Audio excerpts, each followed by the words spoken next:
Gopi Jana Vallabha Girivaradhari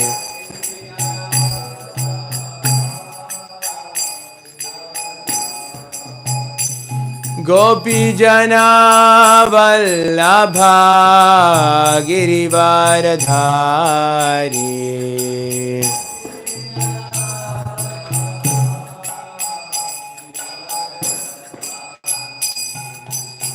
Yashoda Nandana Vraja Jana Ranjana Yashoda Nandana Vraja Jana Ranjana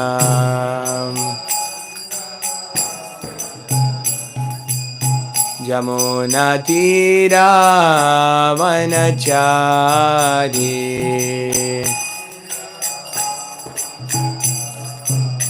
Jamuna Tira Vanachari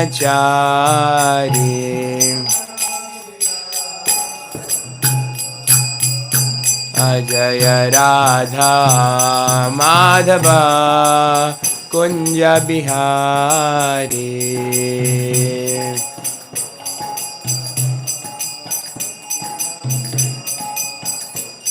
Gopi Jana Vallabha Girivaradhari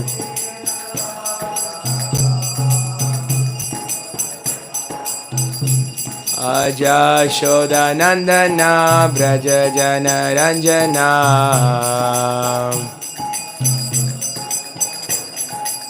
Jamuna Tira Vanachari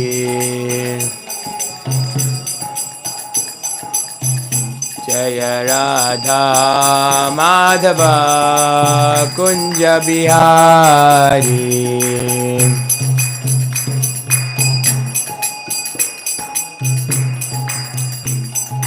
Hare Krishna Krishna Krishna Hare Hare Hare Rama Rama Rama Hare Hare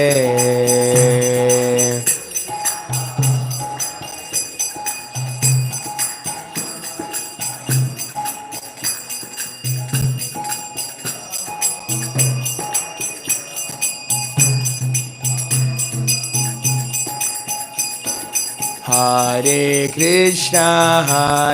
Krishna Krishna Krishna Hare Hare Hare Rama Rama Rama Hare Hare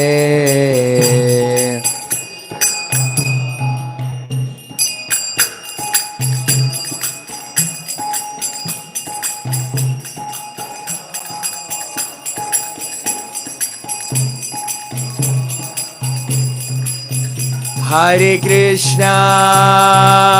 Krishna Krishna Krishna Hare Hare Hare Rama Rama Rama Hare Hare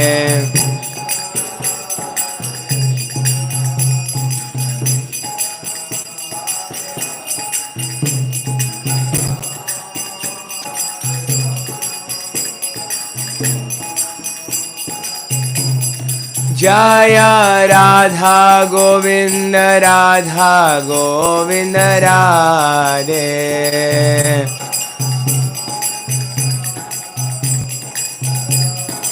Jaya Gauranitai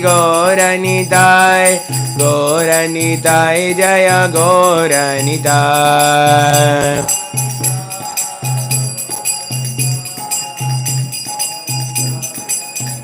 Jaya Jaya Prabhupada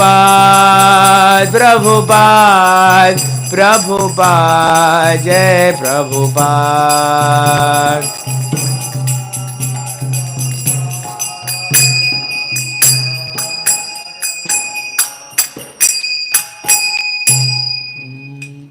Om Namo Bhagavate Vasudevaya Om Namo Bhagavate Vasudevaya. Om Namo Bhagavate Vasudevaya. Narayanam Namaskrityam Naram Jaiva Narotamam Devim Saraswatim Vyasam Tato Jayam Mudhirayed Nashtaprayes Vabhadresu Nityam Bhagavata Sevaya Bhagavati Uttama Shloke Bhaktir Bhavati Naishtiki. Hare Krishna. So today we're reading from Srimad Bhāgavatam, Canto 3, Chapter 28, entitled Kapila's Instructions on Devotional Service. Text 17. Apitya darshanam shashvat sarvaloka namaskritam santam vayasi kaishore Brityanugrahakataram Apitya darshanam shashvat Sarvaloka namaskritam Santam vayasi kaishore Brityanugrahakataram Apitya darshanam shashvat Sarvaloka namaskritam Santam vayasi kaishore Brityanugrahakataram.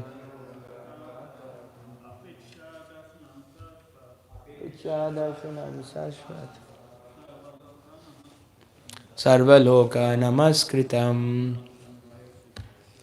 Santam loka kaishore Brityanugrahakataram. Apitya darshanam shashvat Sarvaloka namaskritam Santam vayasi kaishore Brityanugrahakataram. Apitya darshanam shashvat Sarvaloka namaskritam Santam vayasi kaishore Brityanugrahakataram. Ladies, would you like to try? No? Okay. Would you like to try much? Apitya darshanam shashvat Sarvaloka namaskritam Santam vayasi kaishore Brityanugrahakataram. Word to word. Apitya darshanam. Very beautiful to see. Shashvat. Eternal. Sarvaloke. By all the inhabitants of every planet. Namah kritam. Worshipable. Shantam. Situated. Vayasi, in youth. Kaishore, in boyhood. Bhritya, upon his devotee. Anugraha, to bestow blessings. Kataram, eager. Translation. The Lord is eternally very beautiful, and he is worshipable by all the inhabitants of every planet. He is ever youthful and always eager to bestow his blessings upon his devotees. Please repeat after me. The Lord is eternally very beautiful, and he is worshipable by all the inhabitants of every planet.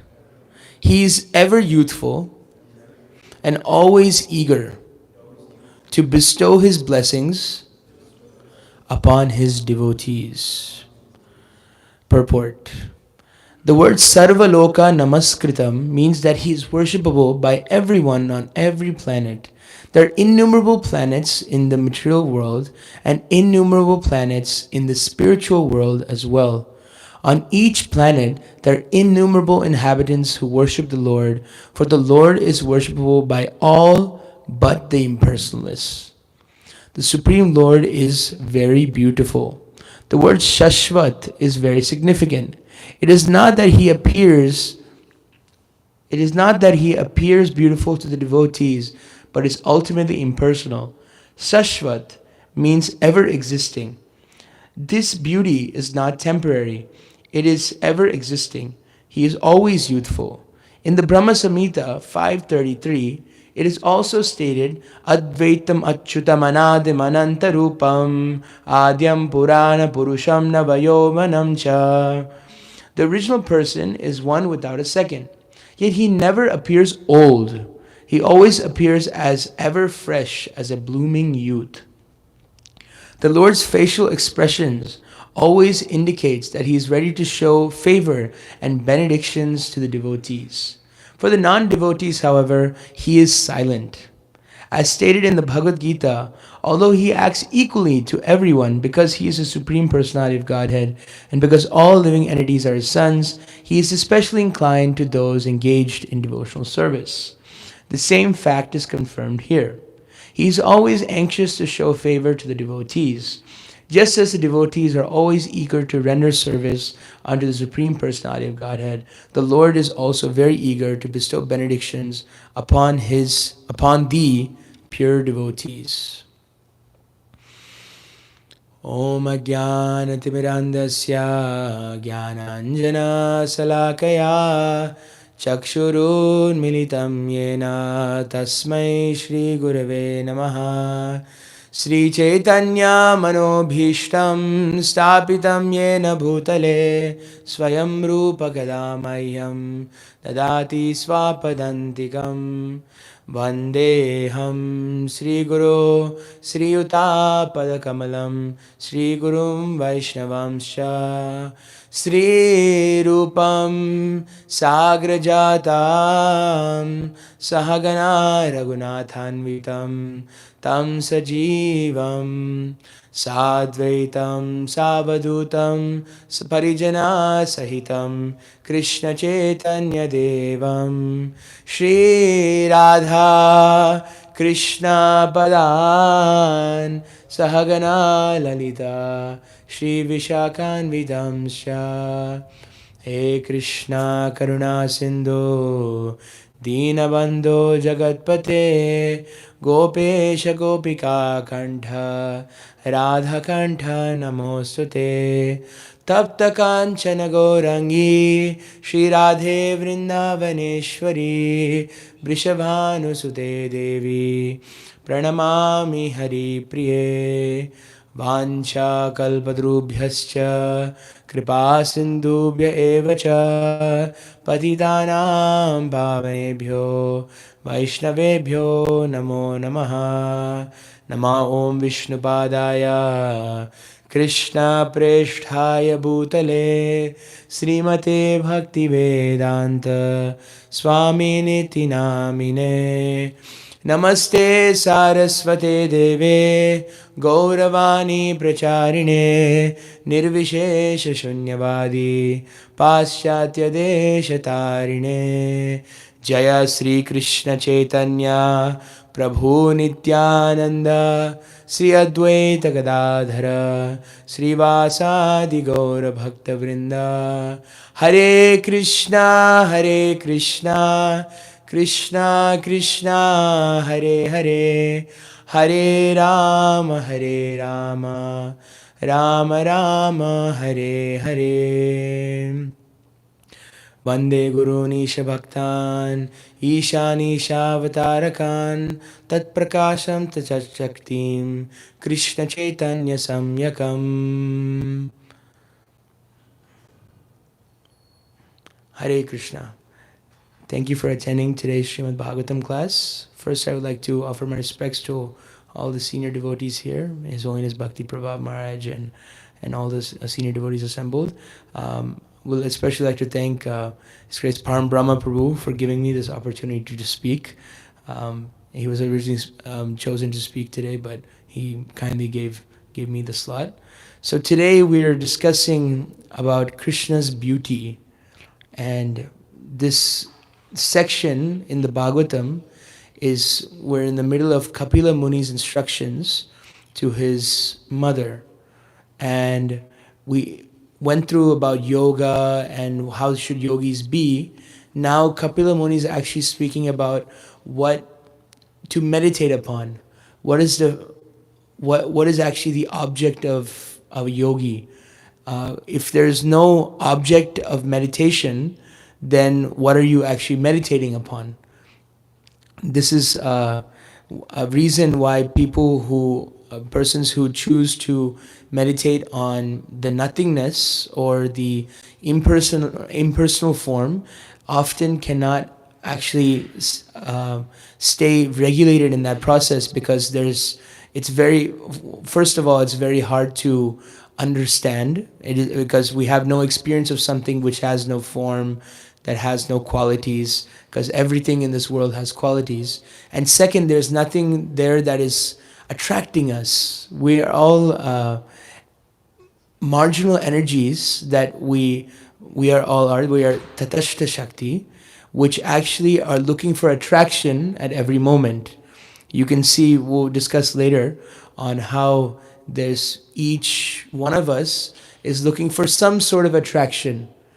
We have almost like every one of us has some sort of attraction that we're trying to look for, and every person is attracted by something at different stages of life. In the beginning, if you're 5 years old, if I give you a nice Tonka truck, like a little toy car, and you will be immediately attracted to it. But also our attractions change. If I give you a Tonka truck now, when you're 30 or 40 or 50, you may say, what is the purpose of this car? But if I give you a real car, oh yeah, this is of some value. But if I give you a real car when you are 5 years old, what is the use of a real car? You can't drive it. So we're all attracted by something, and this verse talks about how Krishna is the supremely most attractive.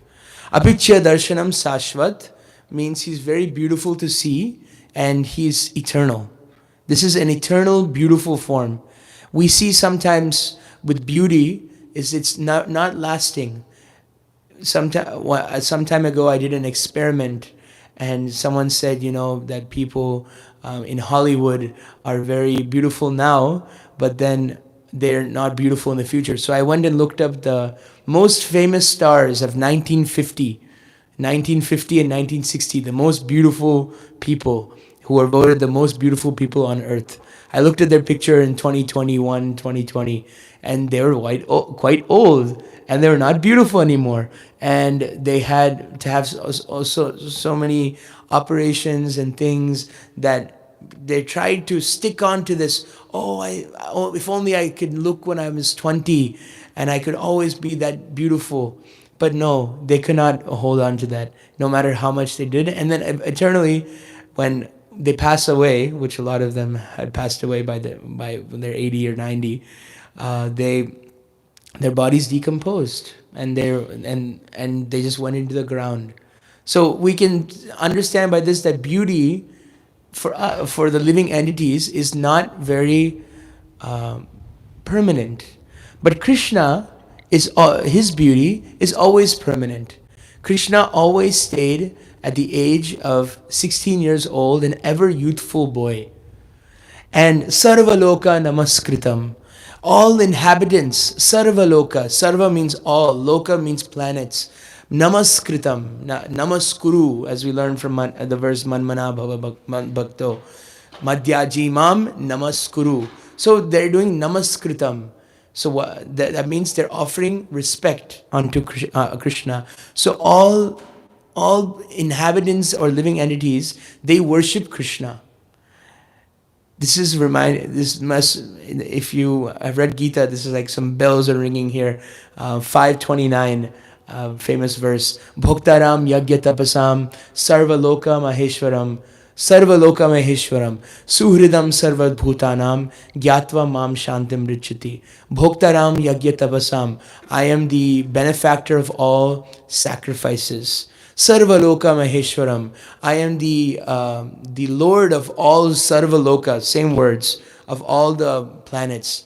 Suhridam Sarva Bhutanam. I am the friend of all living entities. And one who knows this, Gyatva Mam, Gyan, if they have this Gyatva, Mam Shantim Richati. All material distresses, all the pangs of material distress are freed from them. So Sarva Loka Namaskritam Shantam Vayasi Kaishore. And Vayasi in youth, and he's always a boy, a young boy. I was just hearing Prabhupada lecture this morning, and he was saying that God is not somebody, many people have understandings of God according to their theology. Srila Prabhupada says God does not require you to, he does not require to go in suit and tie to work and send and just be like a person who sends people to heaven and sends people to hell. What kind of God is that? He's not able to enjoy. He's always just in distress, like going to a 9-to-5 job and just putting on a suit and tie and working. But actually, God, in the highest sense, he's Rasaraj. He's the taster of all higher mellows, of higher tastes.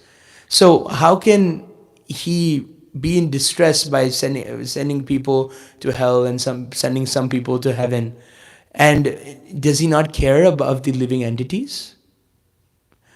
Has anybody thought of that? We are all Sarva Yonishu Kaunteya.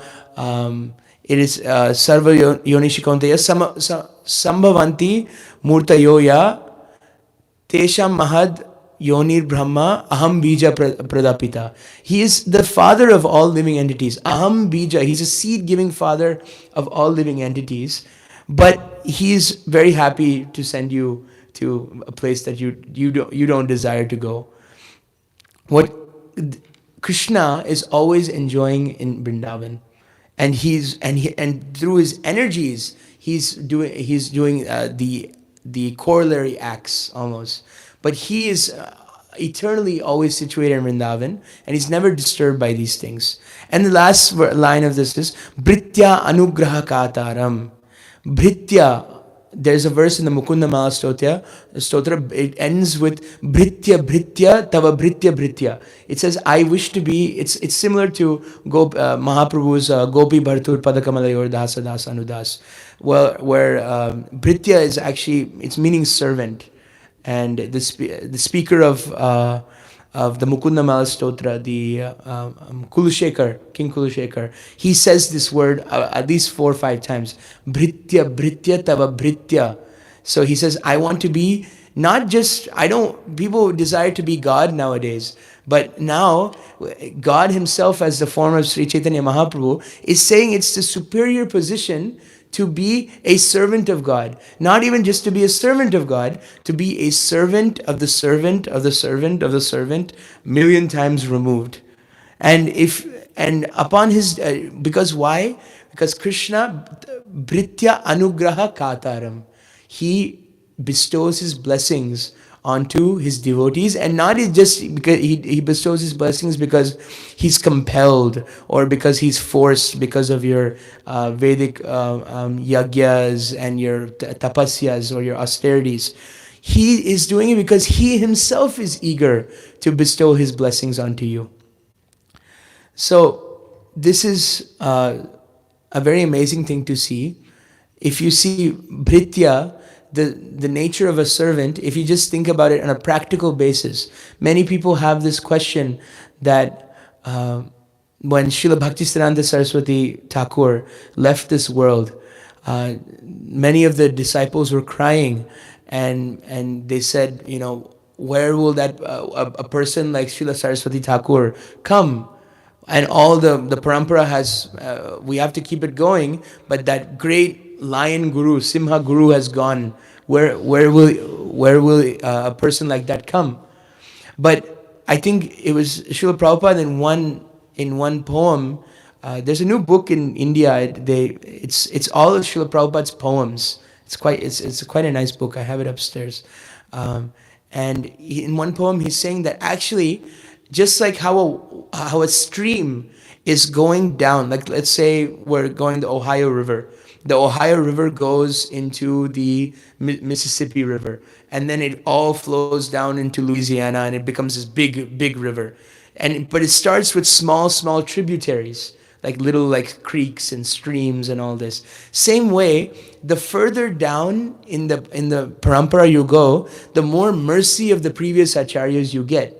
You get more mercy of Srila Prabhupada, then you get Srila Bhaktisiddhanta Saraswati Thakur, Gaur Kishore Das Babaji, Srila Bhaktivinoda Thakur, and we have their realizations to take advantage of. So I think Srila Prabhupada makes in that statement in that poem that we should not feel bereft that because their mercy is still there. That one time Srila Prabhupada was asked, if Srila Bhaktivinoda Thakur was so empowered and so powerful, why didn't he preach this Krishna consciousness all over the world by himself? And then Srila Prabhupada replied, because he left me some service to do. So Krishna is the well-wisher of everyone. The Father, Srila Prabhupada actually gave a lecture on this verse in Nairobi. I highly encourage everybody to hear this lecture. The Father wants the best for the Son. The Father wants actually the Son to do almost better than him. He wants him to surpass him in what he has given. So we learn from this verse in Gita, Sarva Yonishu Kaunteya Sambhavanti Murtayoya Tasa Mahad Yonir Brahma Aham Bija Pradapita. That Krishna is the seed-giving father of who? Sarva Yonishu Kaunteya. He's saying that not just, Prabhupada's making this point in Nairobi, he was saying that he is not the father of just the Africans or the Asians or the Indians or the Americans. He is Sarva Yonishu. He is the father of all living entities. And it is not wise to and he does not discriminate based on body. He is the well-wishing friend of all. And he shows his favor. One of the ways he shows his favor is that he displays his beauty. How does he display his beauty? One of the ways is facing your right. If you look to your right, you can see the darshan of Shri Shri Radha Govinda and Shri Shri Gaur Nitai and Shri Shri Radha Krishna and Giriraj. And this is one of the ways that Krishna is showing his beauty. And this is the way of taking darshan of the Lord. We have so many propensities to watch things in this world. We have this watching propensity is actually very, very, very big. And watching, actually, Prabhupada mentions hearing is actually the most powerful sense in one of the purports. But actually watching itself is leads to very, very deep samskaras. It's almost, I'm thinking of like horror movies. Like when you watch a horror, like when I was a child, I don't know if somehow I snuck into a theater with my sister, and then she was watching a horror movie with her friends, and I was like 8, and then remember when I was watching 8, I was 8 years old, and I was watching this horror movie, and I still, up to when I was growing older, there's those scenes of horror that are in my mind constantly. So those leave very, very deep samskaras. And we look at so many unpalatable things throughout the day, and it's so almost gross, and especially in New York, you see so many things that we go through every day, and we hear things every day, and those things we may say like they're just passing, that we just let them pass, but those things leave deep samskaras. One of my close friends, this is a true story. He's a devotee kid. He grew up in a devotee family. He's initiated. So one time he was driving on the road, and then a truck swerved off the other lane and was coming barreling towards him. And he's just looking at this truck and he just think, oh, I'm going to die. I'm going to die right now. He just closed his eyes. I don't know why he closed his eyes. I mean, he just didn't want to see the impact. And the truck is coming towards him, and the truck swerved immediately and missed him, and the truck got totaled, and there was a fire and everything. And and my friend, when he immediately he started thinking after the initial shock came. He parked his car. The initial shock. He actually started thinking, what was my final thought? You know what his final thought was? He was thinking that of the commercial that was in the radio that was playing. And you know what the commercial was? Snap, crackle, pop, Rice Krispies. It was a cereal commercial. He was just hearing a cereal commercial, and that was his last. That would have been his last thought before death. Well, I don't know what he would be in his next life. Maybe he'll be born as a grain or something to be made into cereal. But anyway, those things, anything we heard, we can all probably think of some commercial that we haven't heard in years that is still in our head, right? Like from a kid. Anybody remember any commercials that they can remember? Just like some tune or something, like 1-800-EMPIRE today. So many things actually come in the head. But we haven't paid attention to these things in years. We haven't we haven't watered that seed, but that seed is still sitting there.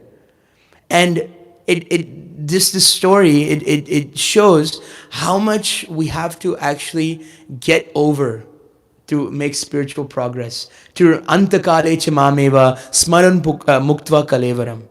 That it's not just samskaras that we're dealing with in this life. That would be very nice if it's just this life. We're dealing with 8,400,000 impressions, lifetimes worth of impressions, different lifetimes.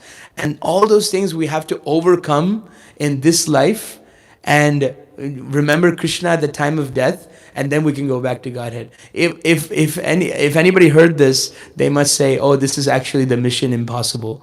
This is an impossible mission. But Sri Chaitanya Mahaprabhu's Parama Karuna Pahudui Jana Nitai Gaur Chandra, that he is actually the most merciful.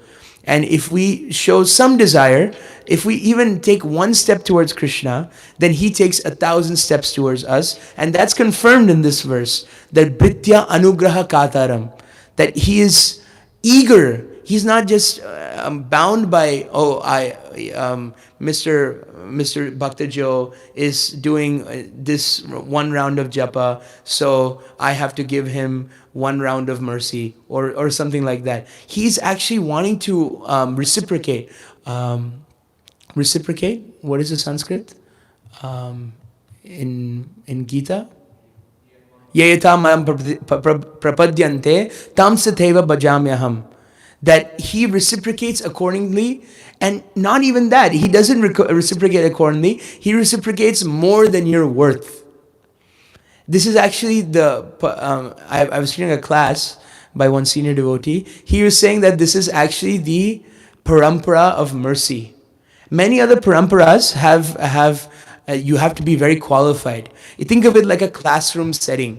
If you think about a classroom setting, Krishna, what does he require? He requires sarva dharman parityajya mam ekam sharanam braja aham tvam sarva papebhyo mokshayishyami masucha. So Krishna, if he was considering if you think of it in like an academic setting, if he's giving you the test, you will only be able to pass the class if you get the required marks. If you get a 90%, then only you will pass the class. Now, we have Chaitanya Mahaprabhu. Chaitanya Mahaprabhu is saying, who is ready to give up everything except all varieties of religion.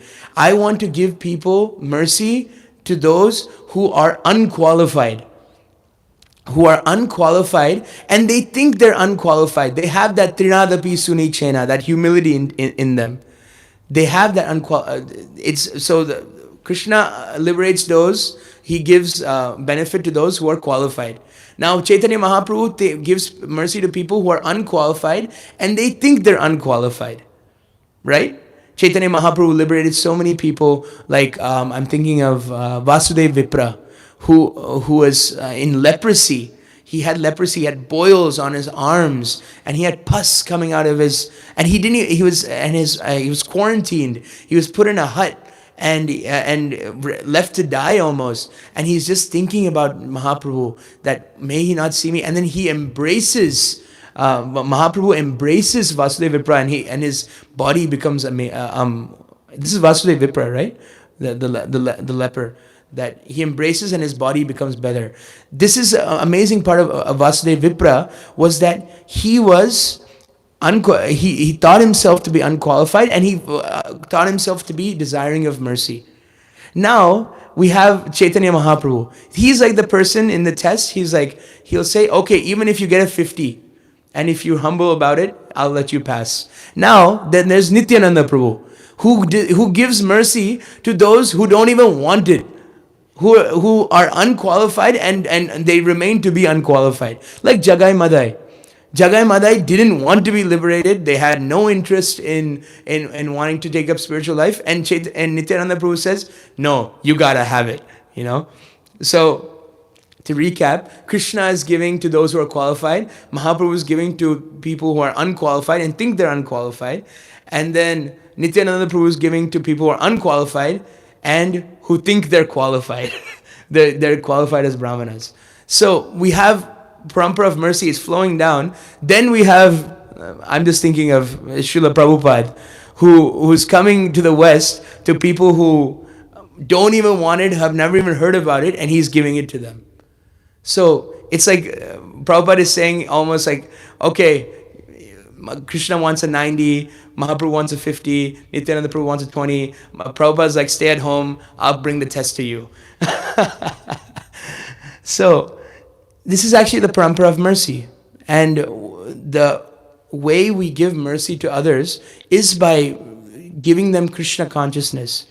People are enamored oftentimes by so many ways to make people like somewhat situated, like philanthropy or like charity, which is very good. Krishna says charity in the mode of goodness is recommended. But you're putting a band-aid on something that requires a stitch. Like you teach, like if it's just food, but their heart is hankering for something else. Their heart is actually hankering for Krishna. His own Sachinanda Maharaj says that everybody's heart has a hole in it, and that hole is and only Krishna can fill that hole. We're trying to, like, we have those puzzle blocks when we're kids. Like we have the circle and we have the square and the triangle. If you put the square block inside a triangle, it'll never fit. So same way, where it's like, give a goldfish a Ferrari, right? If I have a goldfish and if I take it out of water and I say, oh, Mr. Goldfish, I'm feeling especially merciful today, let me buy you a Ferrari. And then he says, oh, thank you very much. But dear sir, this will not make me very happy. What is your desire? I can give you a Ferrari, Lamborghini, anything. I desire to go back into water. That is my desire.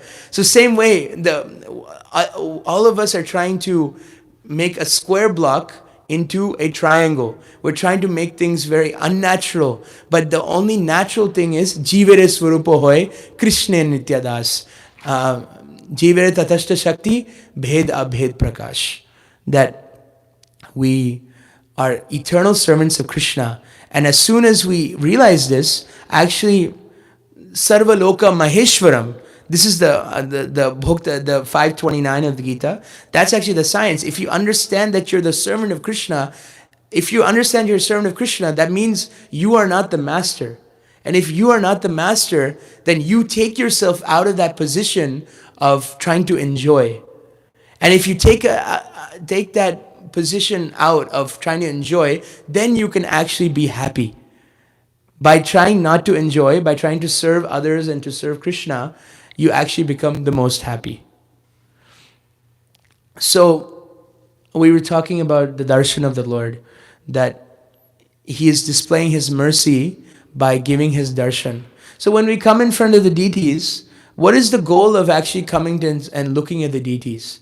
Sometimes when people are taking darshan of the deities, they're looking like, oh, the pujari has done this, this person has done that, oh, he's wearing this today, he is doing this today, and oh, this could have been done better. I've seen many times in temples, oh, they're almost like in darshanarti, they're kind of fault finding with Krishna. Oh, this should have been done better.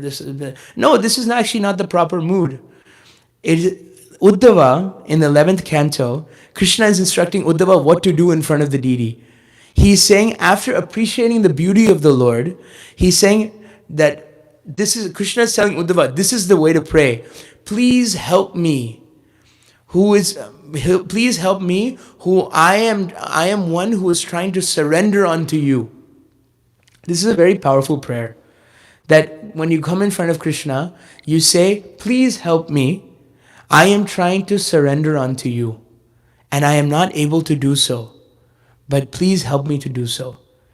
The whole temple environment, actually, it's like Srila Prabhupada named in 1969, 1968 or 69, he went to London, and usually Krishna has Sanskrit names, and he has names like Madhava, Govinda, but he named the deities of London Sri Sri Radha London Ishvara, which is a very not a common name almost, because it has an English word in it.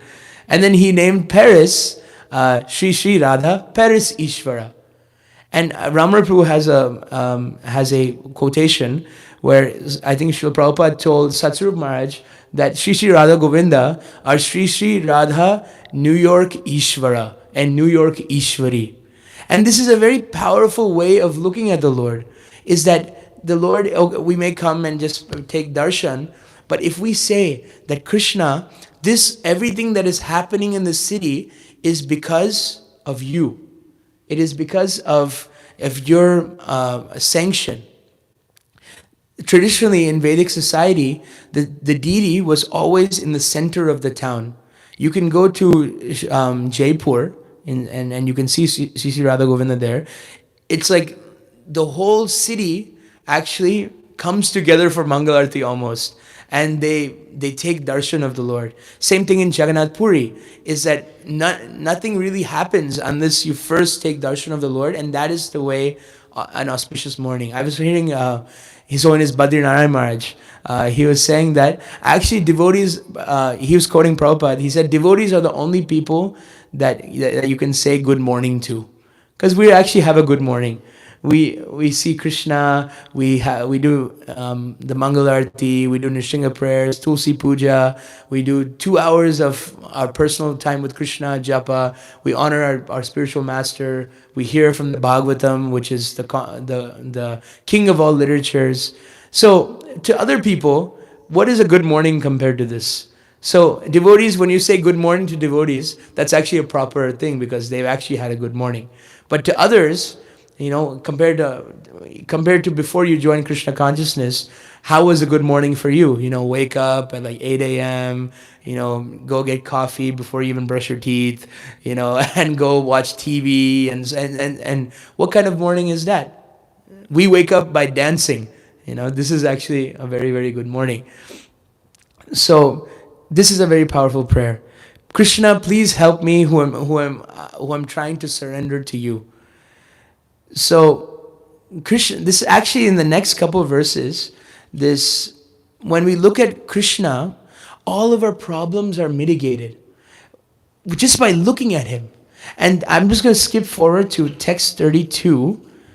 This is a very significant verse that I think devotees should memorize, text 32. Hasam harer avanata kila loka tivra sokashru. Shoka means intense grief. Sokashu sagara vishoshanam atyudharam sammohanaya rachitam nijamaya yasya bhrumandala muni krite makara dhvajasya. Listen to this very carefully. A yogi should similarly meditate on the most benevolent smile of Lord Hari, a smile which for all those who bow to him dries away the ocean of tears caused by intense grief. The yogi should be also manifest on the Lord's arched eyebrows, should also meditate on the Lord's arched eyebrows, which are manifested by his internal potency, in order to charm the sex god for the good of the sages. Amazing, huh? Krishna is saying just by looking at his smile, but just by meditating upon his smile, the ocean of tears of material pain are dried up.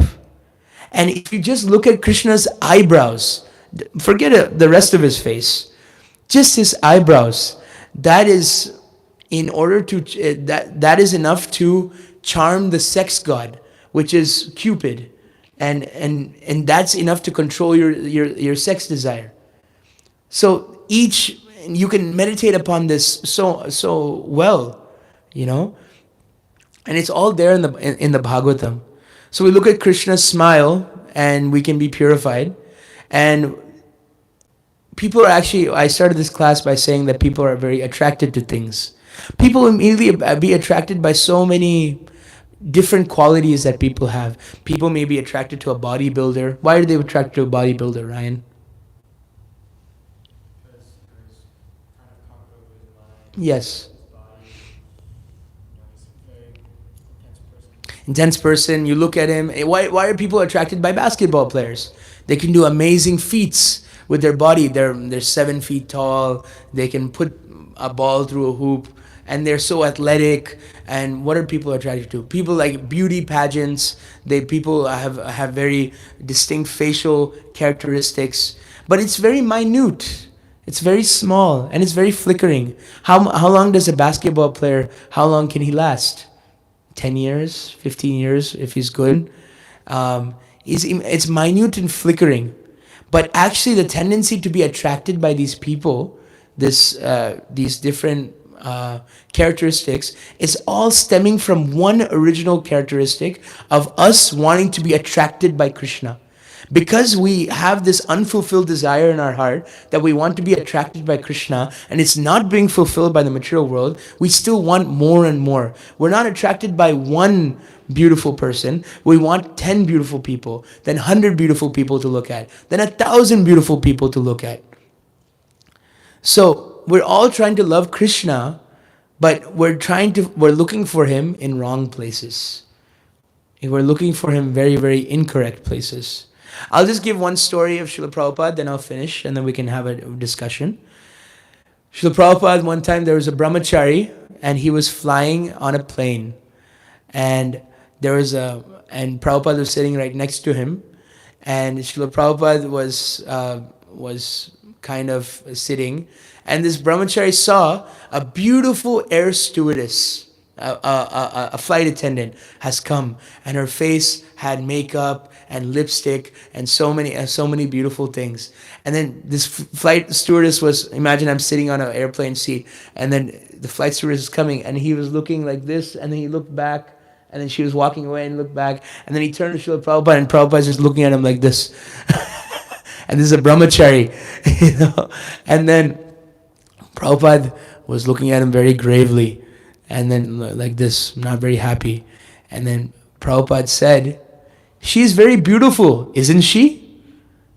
And then this brahmachari didn't know what to do. If he says yes, he's damned. If he says no, he's gonna get corrected. So he's like, what should I say? Should I disagree with Prabhupada? No, she's ugly. What should I say? So this brahmachari said, "Yes, Srila Prabhupada, she is very beautiful." And then Prabhupada looked at him and he started smiling, and he said, "The spark is so beautiful, but what about the source? What about the source of the beauty? All beauty comes from Krishna." That is the difference between us and a pure devotee like Srila Prabhupada. We look at Krishna and we look at his beauty, and it reminds us of the air hostess or the beautiful person. But then Prabhupada sees the air hostess and he remembers Krishna. This is the amazing thing. So we have to see the whole world, and it is meant for us to remind us of Krishna, because we must see that they're all his parts, parcels, and energies. And if you do that, and if you see everything in relation to Krishna, what is the verse from Bhagavad Gita that backs this up? That everything is an energy of Krishna. Jagat Avyakta Murtina. I'm looking for a more specific verse. All energies are coming from Krishna. Matta sarvam pravartate iti matva bhajante mam bhuda bhava samanvita. I am the source of all energies. So just Shastra is meant to be applied. We're not supposed to be like a parrot just remembering. How do you apply this verse? Aham sarvasya prabhavo. Matta sarvam pravartate. Iti matva bhajante mam bhuda bhava samanvita. If you remember that Krishna is the source of all of the energies that you see, every single thing. I'm looking at Ryan's body, I'm looking at Ryan's hat, I'm looking at, Prabhupada said it is like these spectacles. Prabhupada took them off one time. He said, just like these spectacles, I put them here, and then you say, oh, this is Hadai spectacles, or this is Srila Prabhupada's spectacles. Oh, and then I started remembering Hadai and all his bad qualities. Then you start remembering, you see Prabhupada's glasses. Then you say, oh, I remember Prabhupada. I remember his qualities. Same way you see a tree. You see a random tree. It's just standing there being a tree and doing his tree thing. And you see the tree and then you remember Krishna says, Aham sarvasya prabhavo, that all the energies, and then you remember Aham bija pradapita, that I am the seed-giving father of all living entities. Then you start thinking about Krishna's good qualities, and then your mind gets kidnapped by being a Krishna conscious. That is the meaning of Krishna consciousness. Being conscious of Krishna at every moment. Seeing that everything around you has some relation to Krishna. There's nothing in this world that has no relation to Krishna. And you can use every single thing that you see as an opportunity for your consciousness to be kidnapped by Krishna. This is the actual Krishna consciousness. So it's 8:55. I'd like to pause there. Is there any questions, comments, or reflections that kind of to keep the conversation going? Yes, Ryan, Prabhu. Mic in 7 seconds or less, or your money back from this class. Hare Krishna. Thank you. What a very nice class. So thank you very much for speaking on Srimad Bhāgavatam. It's always very enlivening. I was just appreciating something I'd read in the first chapter, the first canto, or the second canto of Bhāgavatam, because it's all about the same thing. You know, it's describing the form of the Lord, how one should meditate on the form of the Lord, beginning from his feet up his body, and we should think, see each body part and also simultaneously see his whole body. This is actually the way to meditate. And actually saying this to Maharaj Pariksha, this is answer to Maharaj Pariksha's question in short, is you should become absorbed in meditation on the Lord's form. And there's a nice purport, or is it a purport? Is it a verse?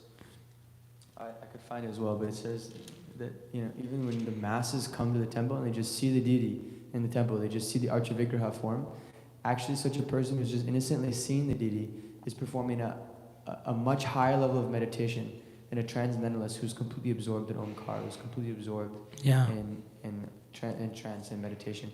Actually, just the person who casually sees the deity is actually a higher meditator, according to the Bhāgavatam. And so it's just interesting to meditate on that, how even if we bring people to the temple like once, if we can bring as many people to the temple as possible, then we're actually elevating them all to the standard of transcendentalists just by having seen the form of the Lord, because it has begun this process that you talked about. Yeah. So amazing, actually.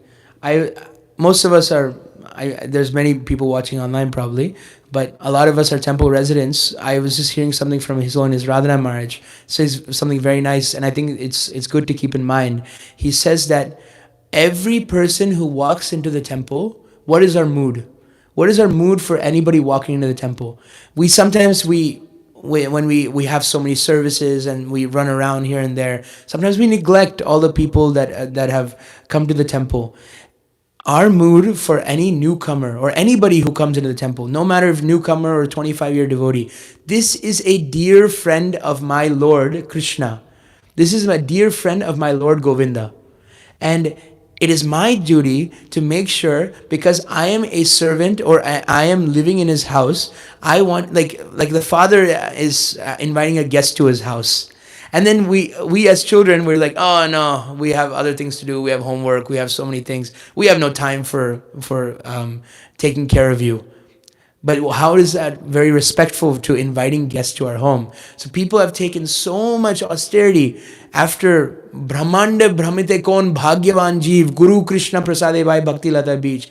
They have come to Krishna's house after being in so many different houses and so many different buildings.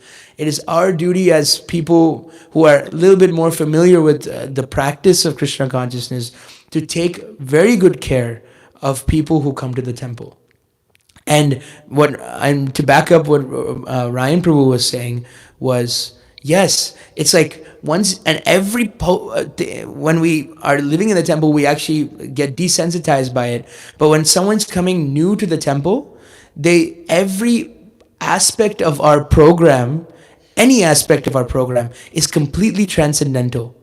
Just by looking at the deity, it is higher than any yogic process of thousands of years. Just by having one grain of prasadam, that is better than any grain that I have had for thousands of years.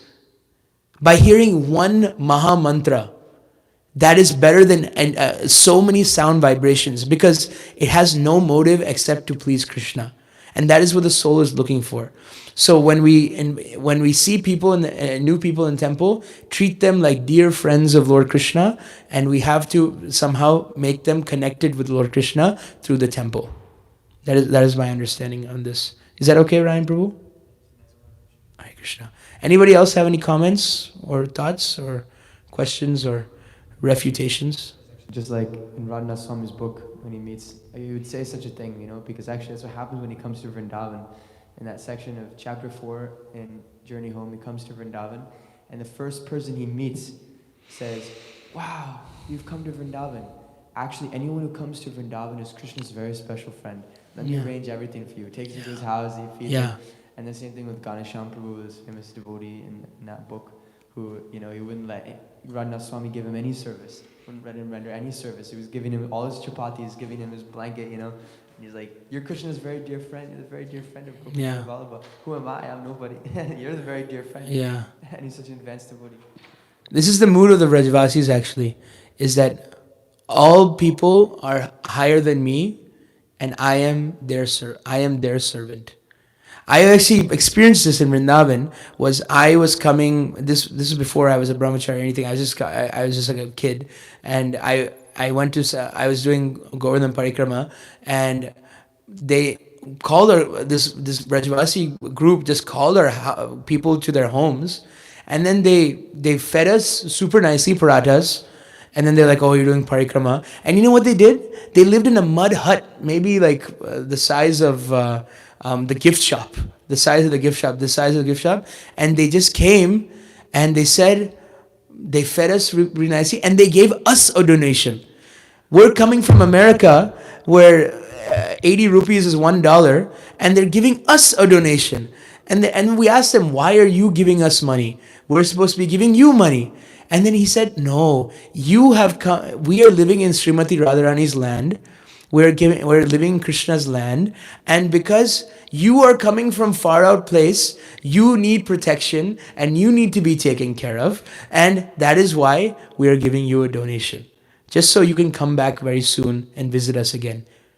And I never actually visited them again, but it's such a nice mood when people serve you so nicely without any motive that, oh, I want this from you or that from you. That impression really sticks. It sticks to your heart. So yeah, the mood of the Vrajavasis is like that. Any other comments, thoughts? Yes, Siddhahari Prabhu.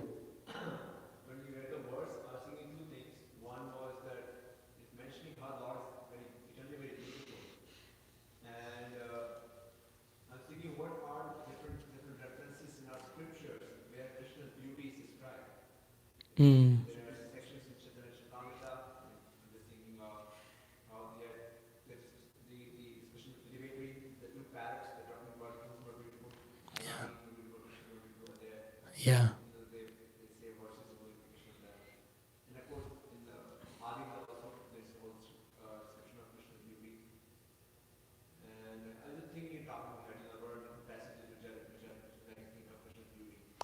Yeah. I'm thinking like Barha Pidam Natavara Vapuhu Karanayo Karnikaram Bibradvasa Kamana Kapisham Vaijayantim Chamalam. Just like all it just that verse gives a whole picture of who Krishna is. How does he look like? This section itself, third canto. There's also like Madhurashtakam, Adharam Madhuram Nayanam Madhuram Madhuradipatera Kilam Madhuram. I believe in canto when what's his name Uddhava is started speaking in the third canto, right? He starts speaking in the third canto. The first he's like crying, remembering about the Lord, right? And he's describing Krishna's pastimes, and he's saying how attractive, how beautiful those pastimes were, and that's another section. So yeah, there's many sections that I can think of. We can make it. We can probably make a list. We can work together, make a list. Krishna, the all attractive.